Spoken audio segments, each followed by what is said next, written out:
वज़ीर बहरी उमूर अली जैदी इस वक्त इस्लामाबाद में प्रेस कॉन्फ्रेंस कर रहे हैं। कितने मीटर? 73-75 मीटर्स का जहाज है, छोटा सा बार्ज और इसको सिर्फ 3 मीटर चाहिए होता है समंदर की ड्राफ्ट जिसे गहराई कहते हैं। जो हमारे जहाज है ना, बाकी जो ऑयल टैंकर्स और ये बल्क कार्गोज, ये 13 से 15 से 18 17 मीटर चाहिए होता है जो बड़े जहाज हैं। इसमें 60-70 कंटेनर थे।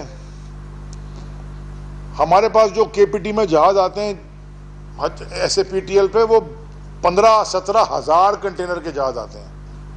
वो बड़े मदर वेसल्स होते हैं। ये छोटा सा बार्ज था, कन्वर्टेड इनटू जहाज में कन्वर्ट हुआ। और इसको रो भी कहते हैं क्योंकि पीछे से खुलता है और गाड़ी भी अंदर रोल ऑन रोल ऑफ भी हो सकती है। अब ये जहाज क्यों फंसा? ये जहाज शुरू चाइना से कार्गो लेके सिंगापुर के आउटर एंकरेज में गया। वहां इसने बंकरिंग की। अब आप पूछे बंकरिंग क्या होती है? माने तेल डाला, फ्यूल लिया, आउटर एंकरेज में, सिंगापुर के अंदर नहीं गया। और पाकिस्तान के जब आया केपीटी में, वो क्रू चेंज करने आया। क्रू चेंज का मतलब है कि वो एक जगह रुका, जो जहाज के कप्तान और बाकी क्रू था, वो क्रू उन्होंने चेंज करनी थी। ये जहाज कभी भी केपीटी के हार्बर में नहीं आया, आउटर एंकरेज पे खड़ा था। और आउटर एंकरेज पे कई जहाज खड़े होते हैं, तो यहां से पायलट बोट से क्रू गया, जो क्रू था उसको पायलट, और जो क्रू गया वो जहाज पे चढ़ गया। ये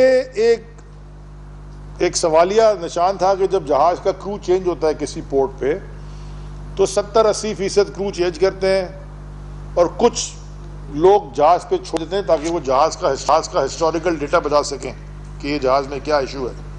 यहां पे 100% क्रू चेंज हुआ, पूरा क्रू चेंज हुआ।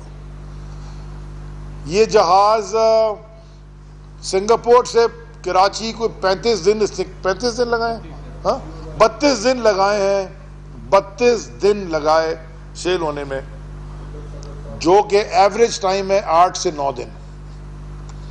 उसकी वजह यह कि इस जहाज के इंजन्स वीक थे। जो ये जहाज है 10-12 नॉटिकल माइल पे आता है, 9 पे आता है, ये 2.5-3 नॉटिकल माइल पे आ रहा था। जहाज आके आउटर एंकरेज पे लग गया, खड़ा हो गया और क्रू चेंज होने चला गई। क्रू चेंज करके 17 जनवरी की सुबह 3 बजे या 3:30 बजे ये जहाज सेल आउट कर गया, हमारे एंकरेज से चला गया। और तकरीबन 27 घंटे तक ये सेल करता गया। उस दिन क्या हुआ? उस दिन ये हुआ कि जनाब ये बाय द वे, ये इस साल का जो 1.5 महीना 2 महीना गुजरा है मॉनसून का, उसमें जो विंड्स हैं, माने जो हवा चली है, वो कोई रिकॉर्ड हवा चली है। और ये एडमिरल साहब बैठे हैं, पोर्ट कासिम के चेयरमैन, और हमारे सेक्रेटरी साहब बैठे हैं जो पहले PNSE के चेयरमैन थे, महमूद मौलवी साहब जो SAPM है, और KPT के चेयरमैन नादिर साहब। ये आपको बताएंगे कि एंकरेज पे, जो आउटर एंकरेज पे, जो पोर्ट से बाहर जहाज खड़े होते हैं समंदर में, वो कितने जहाज़ों के एंकर टूट गए बिकॉज ऑफ विंड। इस दिन, जिस दिन ये जहाज सेल किया है, ईद का दिन था। उस दिन भी 2-3 जहाज़ों की, बड़े जहाज़ों की, इससे बहुत बड़े जहाज़ों के एंकर टूट गए हवा से। और उनके इंजन में इतनी पावर होती है कि वो स्टीम खुद अपने इंजन की पावर से वो अपने आप को स्टेबल रखते हैं। क्योंकि इस जहाज के इंजन वीक थे, फिर ये सेल आउट भी कर गया। और जब ये वापस आके आया एंकरेज में, क्योंकि इसमें ताकत नहीं थी मॉनसून की विंड लेने की, तो ये ड्रिफ्ट होना शुरू हुआ। ये वापस एंकरेज पे आके खड़ा हुआ और इसके एंकर टूट गए।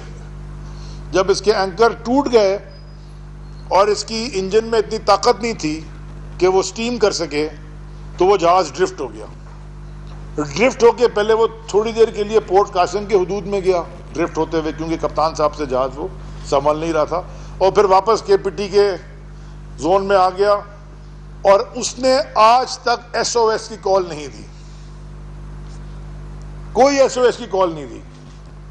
और जब उसने ये बताया, वो शैलो वाटर में आ चुका था, और शैलो वाटर में आके वो फंस गया जहाज।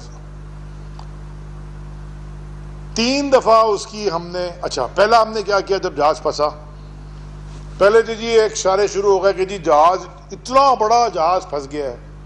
वो 71 मीटर का जहाज है हमारे जो जहाज़ आते हैं वो 300 मीटर वाले आते हैं। हमारे अपने PNSC के जो जहाज़ आके ऑयल टैंकर्स लगते हैं या बल्क लगते हैं वो भी कोई 250, 230, 250, 270 मीटर वाले हैं। वैसे मैंने आपसे कहा वो छोटा बार्ज था।